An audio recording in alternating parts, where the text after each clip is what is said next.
Bonjour et bienvenue à tous. J'aimerais vous parler aujourd'hui d'un terme assez récurrent, néanmoins un petit peu subtil dans ce parcours de flamme jumelle, la compensation.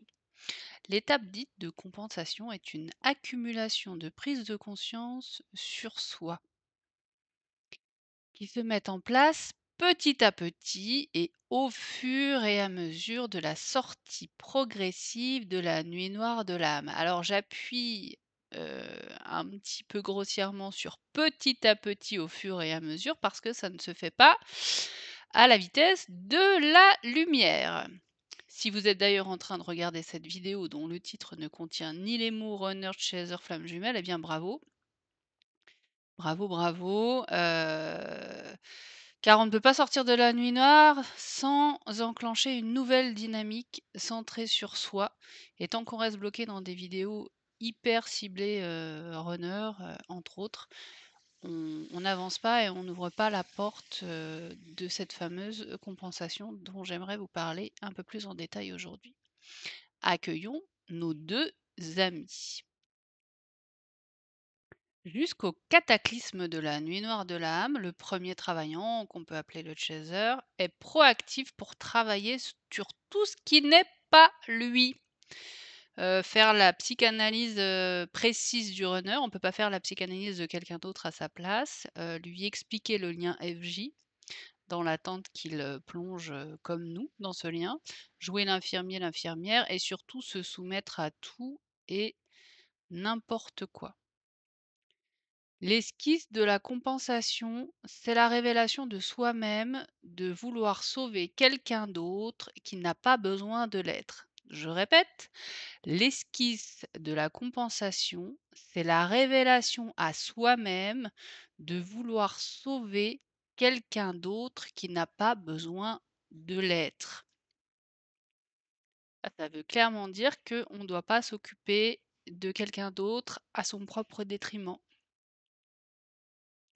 C'est la quête en soi de son propre équilibre, le déploiement de toutes les ressources possibles et inimaginables avant cette période. Les ressources inimaginables, c'est quand vous me dites: «Ah mais j'ai suis allé payer des tirages de cartes» ou «J'étais, complètement obnubilée par les vidéos FJ, par tous les contenus, par», voilà, c'est ça, toutes les choses inimaginables, avant cette rencontre. La compensation, c'est donc chercher ailleurs ce qui nous manque en nous. Et là, je vous fais une petite minute vocabulaire. La compensation, en psychologie, c'est un terme psychologique, hein, quand on atterrit dans cette histoire flamme jumelle, on a l'impression qu'on a ouvert un dictionnaire dans lequel on ne comprend pas grand-chose et que ce sont des formulations qui sont complètement liées au FJ. Mais vous savez maintenant en me suivant que j'essaye toujours de vous expliquer que nous sommes des terriens et que, il faut pas rester dans le prisme de croire qu'on est dans quelque chose qui nous enferme. Et c'est très dangereux en fait de se laisser enfermer, par quelque chose qu'on ne maîtrise pas. C'est très important de comprendre les nouvelles règles, du jeu, mais néanmoins il faut pas donner les clés, d'une potentielle prison à quelqu'un d'autre. Ça c'est vrai pour tout, pour, voilà, n'importe quoi, n'importe quelle situation que l'on rencontre dans notre vie. Nous sommes souverains de nos propres, décisions. Donc pour en revenir à cette compensation,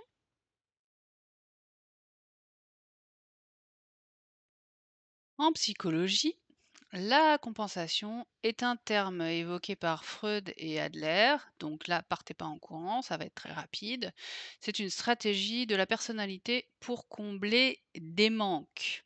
Donc là, ça colle parfaitement à notre duo. La notion de compensation induit une prise de conscience d'un déficit d'ordre psychique, physique, réel ou imaginaire. Pourquoi imaginaire?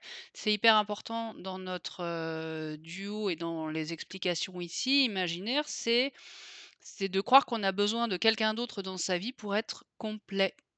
C'est faux. Et c'est pour ça que ça fait mal. C'est parce que ça nous oblige à travailler sur nous et sur nos vraies capacités qui ont été niées jusque-là. Dans le cas très particulier des flammes jumelles, ce qui nous manque est chez l'autre. Et d'ailleurs, comme pour une rencontre avec une âme sœur, hein, ça c'est assez typique quand on rencontre quelqu'un sur un coup de foudre, c'est nos manques qui complètent les manques de l'autre. Sauf que dans la poursuite de ce parcours qui est vraiment très particulier, eh bien, on rencontre les réveils égotiques activés par des blessures ou des traumas non digérés, non traités, des séparations, une nuit noire de l'âme et une ébauche de début de travail sur soi.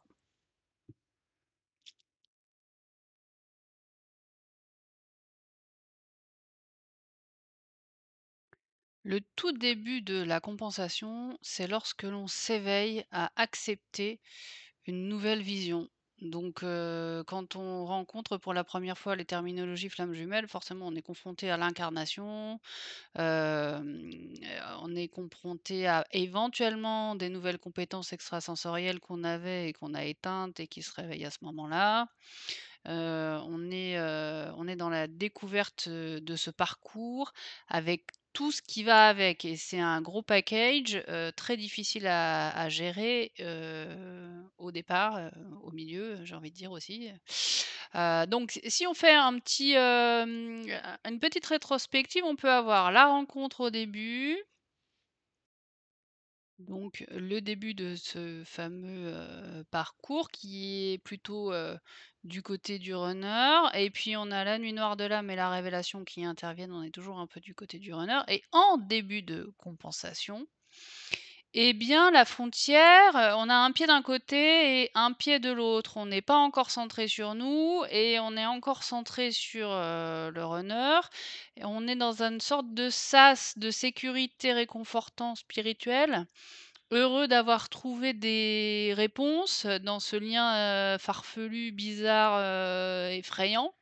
Donc on est aidé par la nouvelle découverte des guides, pour ceux qui n'en avaient pas encore conscience jusque-là, la télépathie, les soins énergétiques, les tirages de cartes, toutes ces choses qui créent une sorte de cocon de sécurité.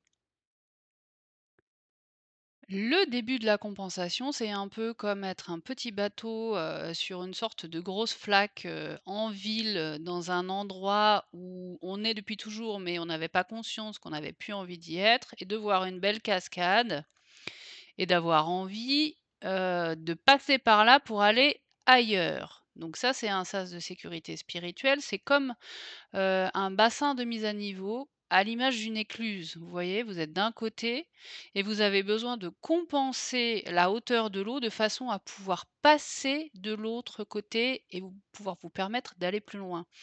Ce sas de sécurité, on est obligé d'y passer.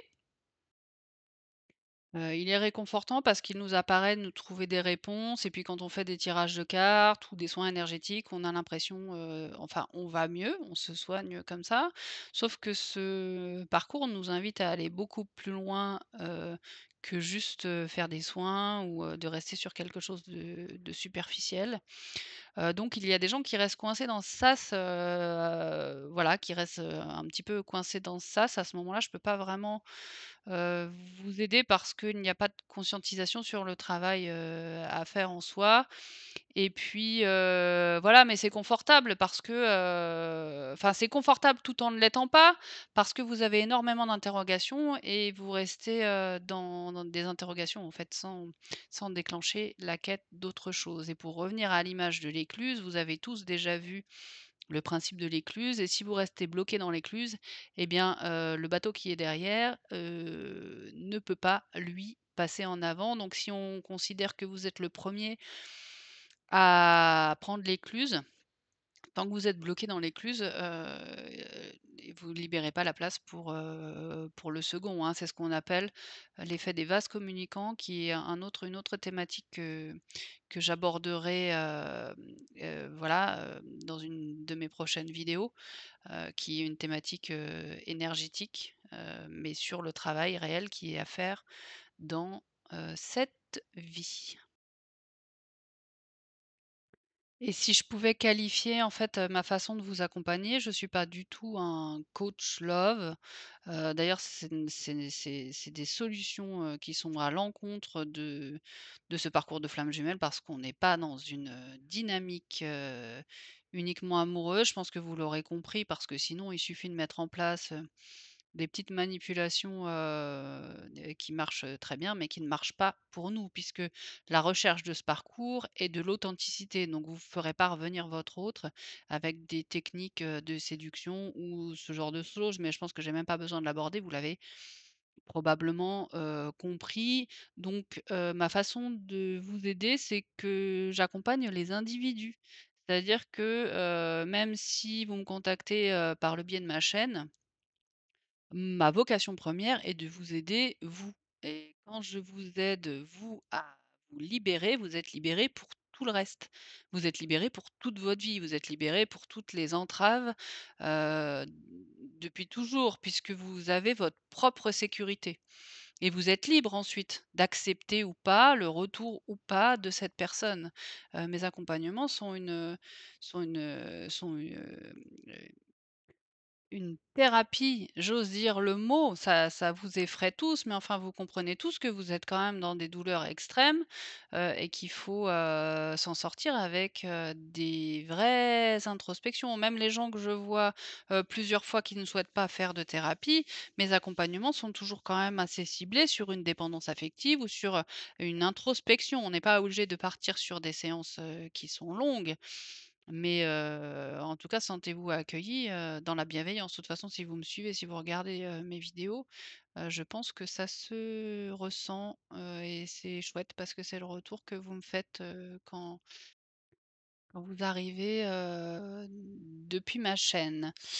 Voilà pour ce petit point sur, le fait que je vous aide dans cette compensation et que je vais pas vous enfermer dans quelque chose de pire qu'avant. Au contraire, c'est une libération pour le reste de votre vie et c'est uniquement, ça, hein, le but de ce lien, c'est de se sortir d'une dépendance. Comme nous le montre notre premier travaillant qui fait tous ses petits pas vers sa propre vie. Ça y est, il est centré vers lui et vous pouvez entendre aussi cet autre terme qui est la précompensation. Parce que on n'est pas né le jour où on a rencontré cette personne. On a eu une vie avant, on a eu, des enfants, on a eu, ou pas, on a eu, des divorces ou pas, mais surtout on a eu une enfance. Donc on est, imprégné des 20, 30, 40, 50, 60 dernières années. Donc la précompensation est extrêmement importante parce que, c'est elle qui fédère ce qu'on va avoir à travailler, après cette rencontre et chose, qu'on nous cache comme si c'était un secret, eh bien, le runner, lui aussi a eu une vie avant cette rencontre et chose extraordinaire, c'est-à-dire que pour lui aussi, qui est donc un humain incarné sur terre, eh bien, ses réactions face à nous ne sont pas totalement téléguidées. C'est-à-dire qu'il a des réactions qui, tout comme les nôtres, sont des répliques de son éducation, de sa vie d'avant, des problèmes qu'il a résolus ou pas, des entraves qu'il a rencontrées ou pas, de toute sa vie. Et sa compensation à lui aussi est nécessaire pour les mêmes raisons et dans une dynamique, qui fait que chacun des 2 arrive à s'aimer, eh bien, dans ce cas-là, on arrive à avoir des relations qui sont saines, mais pas que avec son runner ou que avec son chaser, qui sont juste des termes qui sont là pour nous aider, ou nous handicaper en fonction de l'endroit, où on en est, pour nous noyer d'informations, superficielles. Et pour nous écarter du chemin, en fait, ces termes runner et chaser, nous éloignent du fait que on doit juste être, équilibré avec nous-mêmes pour tout le reste de notre vie. Cette rencontre, cette séparation, cette nuit noire de l'âme, bien sûr, on ne le voit pas quand on a la tête dedans, mais c'est juste un cadeau, une renaissance pour toute notre vie, pour tout l'éventail de choses qui nous entourent. On n'est plus séquestré par, des vieilles croyances ou des choses, qui nous entravent au niveau de notre travail ou qui nous font réagir d'une façon exacerbée, dans notre, quotidien. C'est une renaissance par rapport aux choses qu'on a vécues et par rapport aux choses qu'on a soignées. Si on va pas chercher les choses, qui nous blessent à l'heure actuelle dans notre quotidien de maintenant, si on va pas essayer de les comprendre, il faut essayer de les comprendre avant d'arriver, à les guérir. Pourquoi? Bah, parce qu'il faut les accepter et que les choses qu'on a à travailler sont pas très, agréables. Sinon tout le monde ferait un travail sur soi et que c'est plus sympa de croire qu'on n'en a pas besoin. Voilà, mais ça reste un leurre. Donc si vous voulez que je vous accompagne et qu'on sorte ensemble, de votre écluse, pour vous ouvrir à une vie, qui est libre, pour, vous, eh bien, vous avez toujours mon site qui est en lien. Vous me demandez, un rendez-vous et puis suite de quoi on voit si vous avez envie, de travailler avec moi pour votre libération. Je vous souhaite une très belle journée et je vous remercie pour votre visionnage et je vous dis à bientôt pour un prochain épisode.